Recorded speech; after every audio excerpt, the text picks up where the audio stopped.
I'm Michelle, the Children's Librarian of the Sheridan County Public Library System, and welcome to a new session of Bookmarks, where I share books that you're going to want to run down to the library with your parents' permission and check out. This is called 100 Cupboards by N.D. Wilson. Now you look at the cover and I'm like, 100 cupboards? But there's some eyeballs here. I'm not sure if I want to open that one.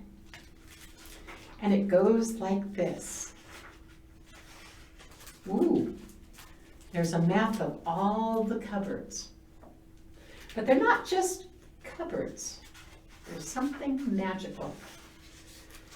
Henry, Kansas is a hot town and a cold town. It's a town so still there are times that you can hear a fly trying to get through the window of the lock-up antique store on Main Street. Nobody remembers who owns the antique store, but if you press your face against the glass like the fly, you'll see that whoever they are, they didn't have much beyond a wide variety of wagon wheels. Yes, Henry is a still town, but there have been tornadoes on Main Street. If the wind blows, it's like it won't ever stop. Once it stopped, there seemed to be no hope of getting it started again. There is a bus station in Henry, but it isn't on Main Street. It's one block north. The town fathers hadn't wanted all the additional traffic. The station lost 1/3 of its roof to a tornado 15 years ago. In that same summer, a bottle rocket brought the gift of fire to its restrooms. Oops. The damage had never been repaired, but the town council makes sure the building is painted fresh every other year and always the color of a swimming pool. There's never graffiti. Vandals would have to drive more than 20 miles to buy the spray paint. Every once in a while, a bus creeps into town and eases to a stop beside the mostly roofed bright aqua station with the charred bathrooms. Henry is always glad to see a bus. Such treats are rare. On this day, the day our story begins, bus hopes were high. The Willis family were expecting their nephew, and the Mr. and Mrs. stood on the curb waiting for his arrival.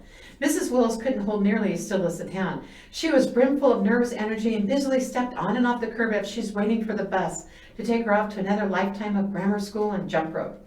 She had planned to wear her best dress on principle.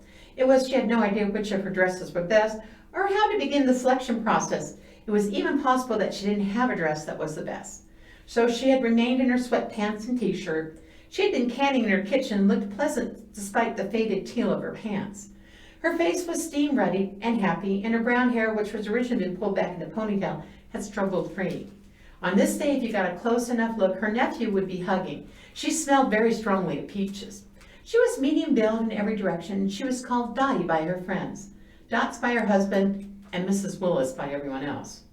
People liked Dottie. They said she was interesting. They really did the same for her husband. They said Mr. Willis was thin, and they didn't just mean physically. They mean thin everywhere, and everywhere, and everywhere.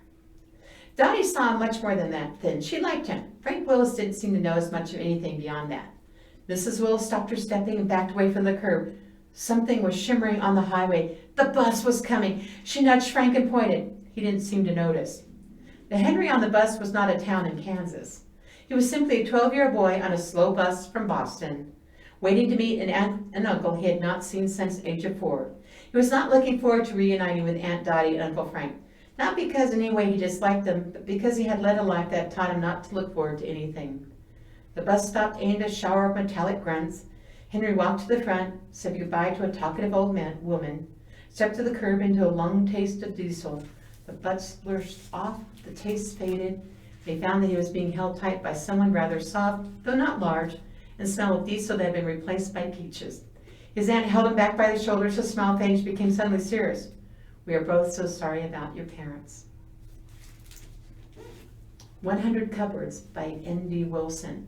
If you want to read this book and find out how Henry has ended up in this town, and what about the cupboards, which are not just cupboards, they're magical, be sure you check out this book. Oh, I forgot to put my bookmark in place. Oh, wait. Oh, here we are. Whew. I almost forgot to let those characters know I was coming back. That's what bookmarks are good for. I'm so glad you joined me. I'll see you next time. You brighten my day. Bye.